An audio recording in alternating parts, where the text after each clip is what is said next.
Olá, colegas alimentaristas. Estamos aqui de novo fazendo o nosso dever de casa, acompanhando a COP30. E todos aqueles que são colegas que atuam nessa área do setor agroalimentar, dos sistemas alimentares, seja qualquer profissão, tá, gente? Eu estou colocando a COP30 aqui como referência para vocês começarem a perceber as influências que tem dentro dos nossos sistemas alimentares. E eu trago dois, duas referências para a gente discutir hoje sobre essas influências que nós temos, né? Referências que estão acontecendo agora na COP30 para a gente poder projetar para quem atua nessa área. Se você atua na área de produção de insumos, se você atua na área da produção agropecuária, agroindústria, como isso vai refletir dentro do nosso sistema alimentar, a curto, médio e longo prazo, tá? Então, primeiro, é importante esclarecer para todos que estão aqui me ouvindo que essas reuniões que tratam sobre clima são reuniões que normalmente elas produzem um efeito pífio, apesar dos compromissos de cada país, porque as principais autoridades, agora, por exemplo, nessa COP30, poluidoras que lançaram essa quantidade absurda de gás, de gases de efeito estufa desde a época da Revolução Industrial, essas pessoas, elas não, a grande maioria não estão comparecendo. Então foi feita uma avaliação, por exemplo, a China é que mais emite agora, né, o gás de efeito estufa. Estados Unidos, se eu não me engano, é segundo lugar. Terceiro lugar, salvo engano, é a Índia ou a Rússia. Quarto lugar é a União Europeia, né, uma federação de países ali europeus. E quinto lugar, Índia ou Rússia, eu não lembro exatamente, mas eu acho que o quinto lugar é a Rússia e o terceiro lugar está a Índia.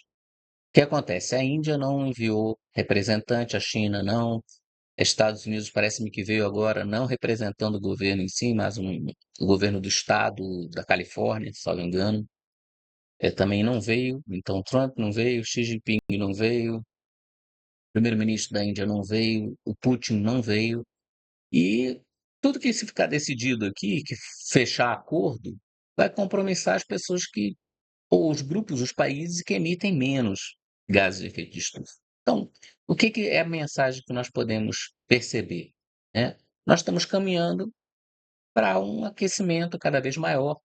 Eu já falei isso anteriormente, agora em 2024 nós atingimos aquilo que era um valor de aumento de temperatura média que deveria ser atingido só em 2050.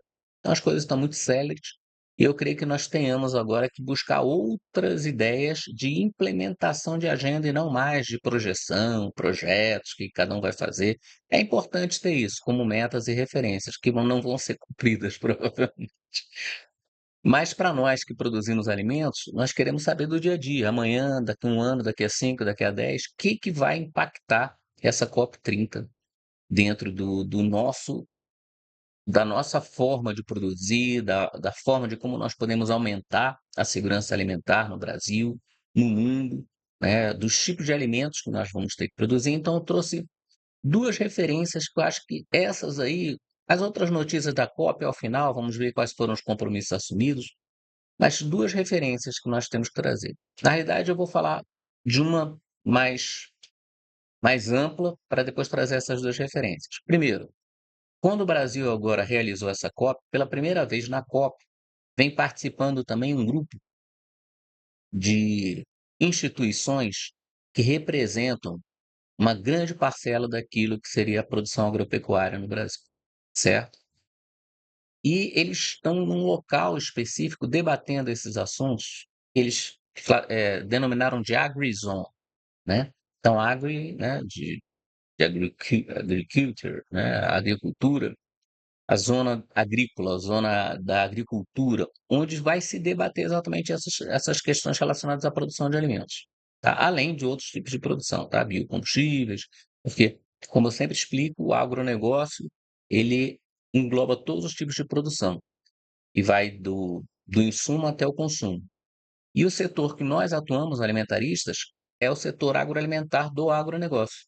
Então, pega a parte do insumo ao consumo, mas principalmente com foco, e somente com foco na produção de alimentos. E nós sabemos que realmente está havendo uma mudança dos padrões de regime de chuva, de intensidade da chuva, de calor, de seca. Então, isso afeta diretamente quem produz e vai afetar também a questão de pragas que acontecem nas lavouras, né? A questão de plantas adaptadas a essas mudanças, né? Então, quem planta sabe disso, né? Você planta esperando uma chuva, a chuva não vem. Ou ela começa a chover e para. Não há uma regularidade. Ou chove tudo de uma vez e para. Então, isso é um terror. Mas o que acontece é o seguinte: nós estamos trabalhando nessa adaptação, já cientes de que não vai haver uma reversão. Tá? Então, a COP30, o que eu tenho como opinião, que eu posso compartilhar com vocês, colegas que produzem, que atuam nesse setor alimentar, ela não vai ter resultados efetivos, mas vai posicionar o Brasil frente a outros países. E eu trago, agora sim,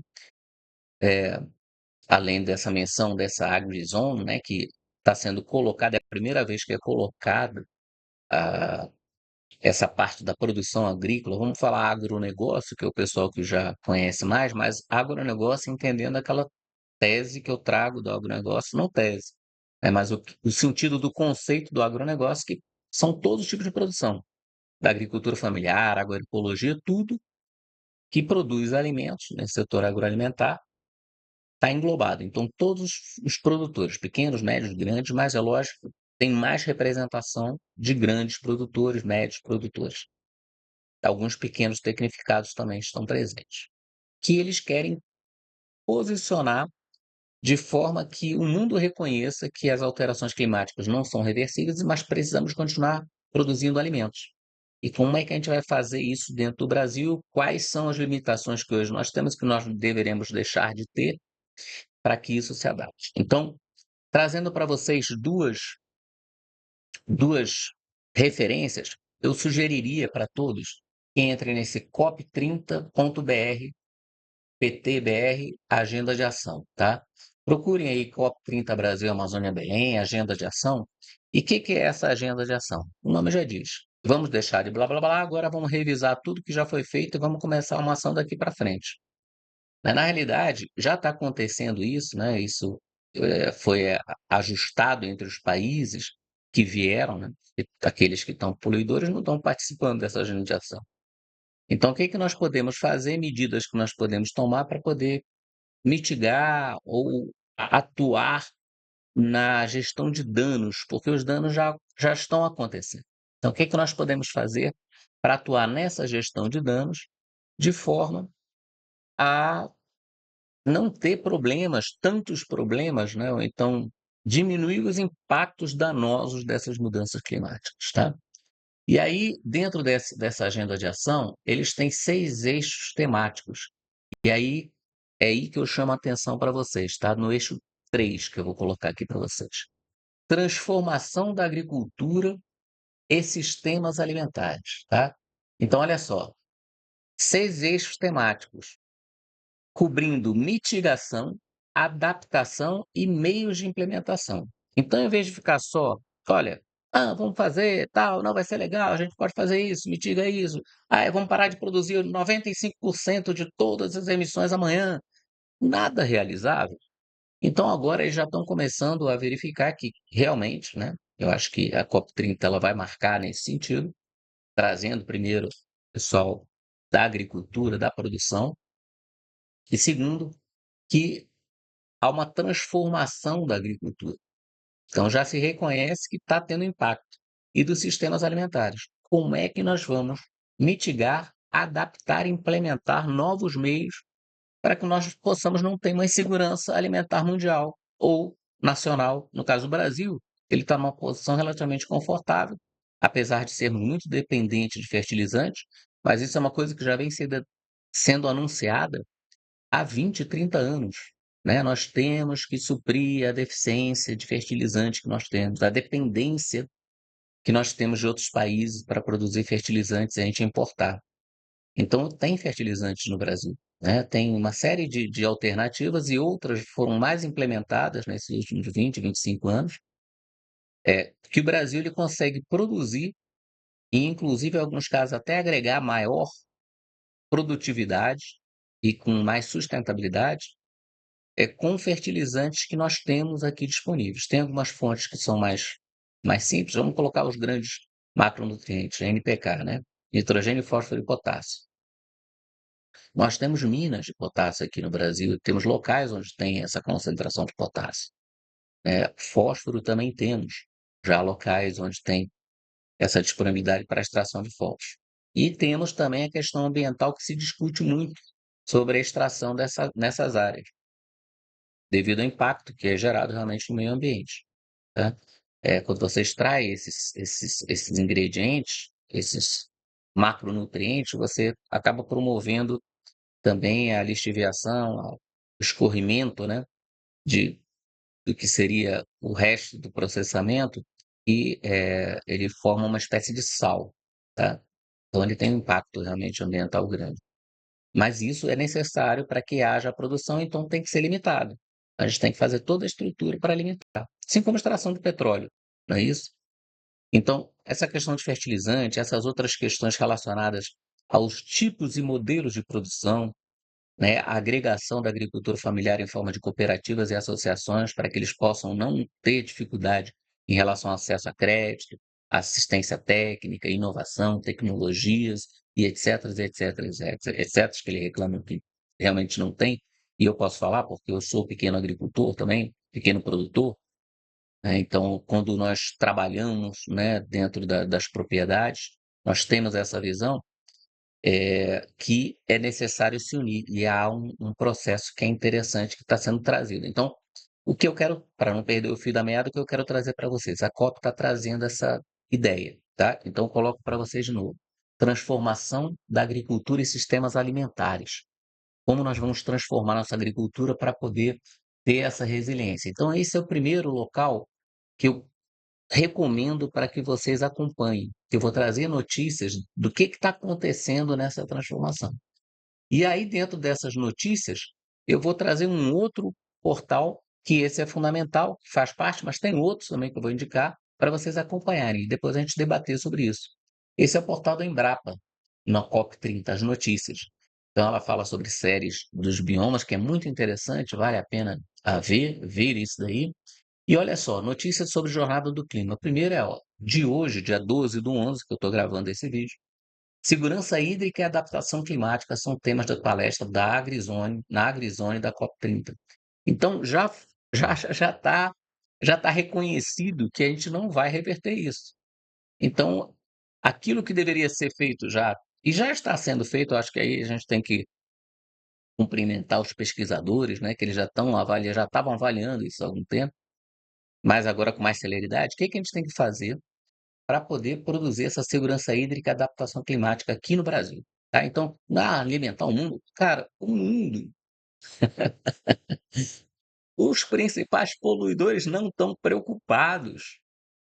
Então, não é o Brasil que deve pagar essa conta. Então, nós brasileiros temos que pensar o seguinte: nossa segurança alimentar e nutricional, como vamos fazer?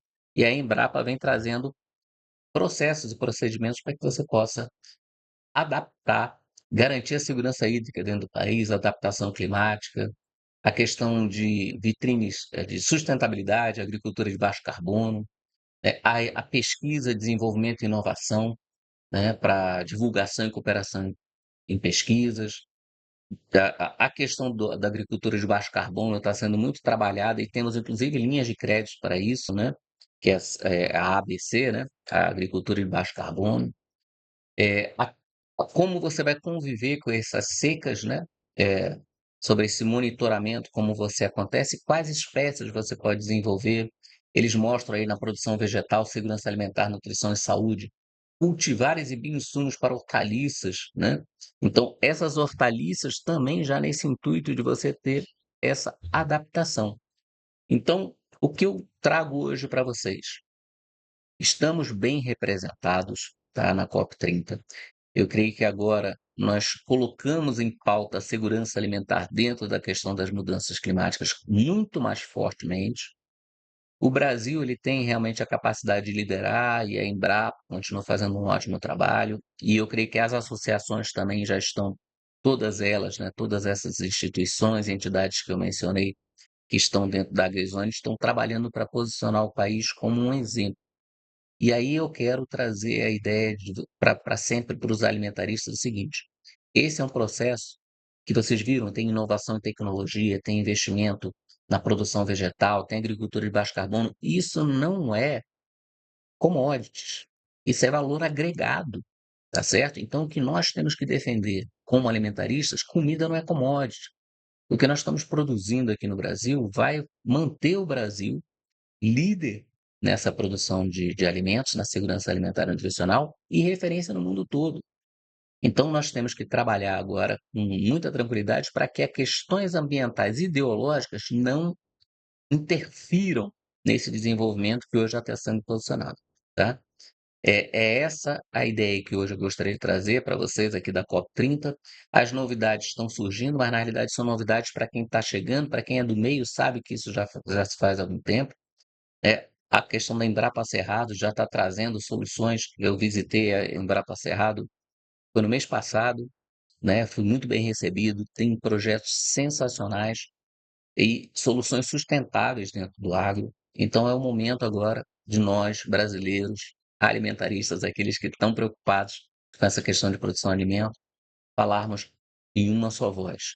Vamos trabalhar para fazer o país nosso, a nossa pátria alimentarista, não celeiro do mundo, mas pátria alimentarista. E vamos agregar valor naquilo que se denomina commodity para poder representar realmente como comida, tá certo? Esse valor agregado, esse uso do solo que nós temos, essa possibilidade de produzir sustentavelmente, tem que ser agregado valor, tá certo?